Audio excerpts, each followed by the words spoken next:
Bilang isang Uchiha, malakas ang chakra ni Sasuke, lalo na kapag lumalalim ang kanyang galit.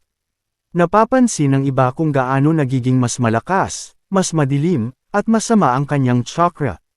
Malaki rin ang kanyang chakra reserves, sapat para magamit ang Chidori ng 2 beses sa isang araw noong part 1 ng walang tulong.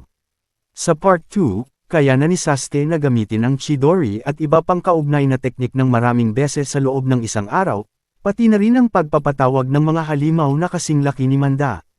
Napakataas ng kanyang chakra control, bagamat hindi kasing puro ng kay Sakura. Kaya niyang gumawa ng hand seals sa pagitan ng kanyang kamay at ng kamay ng kalaban. Sa pagtanda, natutunan niyang gumamit ng one-handed hand seals at maglagay ng chakra sa mga materyales, at bihasa siyang manipulahin ang atomic structure nito. Natutunan pa niya kung paano padaluyin ang chakra sa mga sugat para alisin ang lason. Pinatunayan ding magaling na sensor si Sasuke.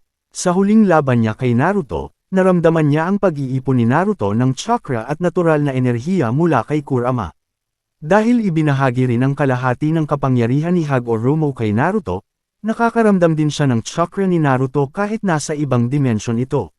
Napakahusay ni Sasuke sa taijutsu, kaya niyang makipagsabayan sa hand-to-hand combat laban sa maraming kalaban ng sabay-sabay. Ang pinakakapansin-pansing pisikal niyang kakayahan ay ang bilis at reflexes niya, na lalo pang tumalas ng gayahin niya ang galaw ni Rock Lee, na nagbigay sa kanya ng kakayahang malampasan pa ang bilis ng Shield of Sand ni Gaara. Matapos ang 3 taong pagsasanay kay Orochimaru, bumilis siya ng sapat para ma-incapacitate ang mga kalaban bago pa nila maramdaman na nilapitan na pala sila, at nakasabay pa niya ang bilis ng Lightning Release Chakra Mode ni A.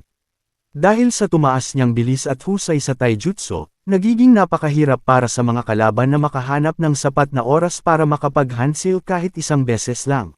Nang makatanggap siya ng 6 Paths Chakra, lalo pang lumakas ang pisikal niyang kakayahan, bumilis siya ng sapat para gulatin si Madara sa 10 Tails, Jinchuriki form, at malakas ng sapat para maputol ang ibabang bahagi ng katawan nito. Pagsapit ng pagtanda, lalo pang gumanda ang pisikal na kakayahan ni Sasuke hanggang sa kayanan niyang makipagsabayan sa mga miyembro ng Otsutsuki clan. Kaya niyang makipagsagupaan kay Kinshiki, at makasabay kay Naruto sa 6 Path Sage Mode para makapagsabay ng atake at malampasan si Momoshiki. Sasuke!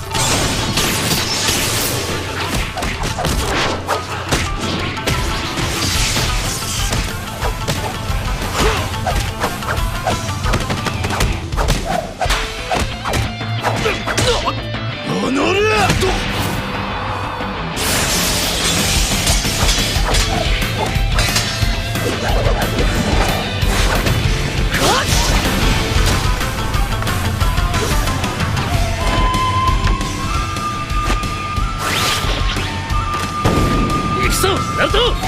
Oh!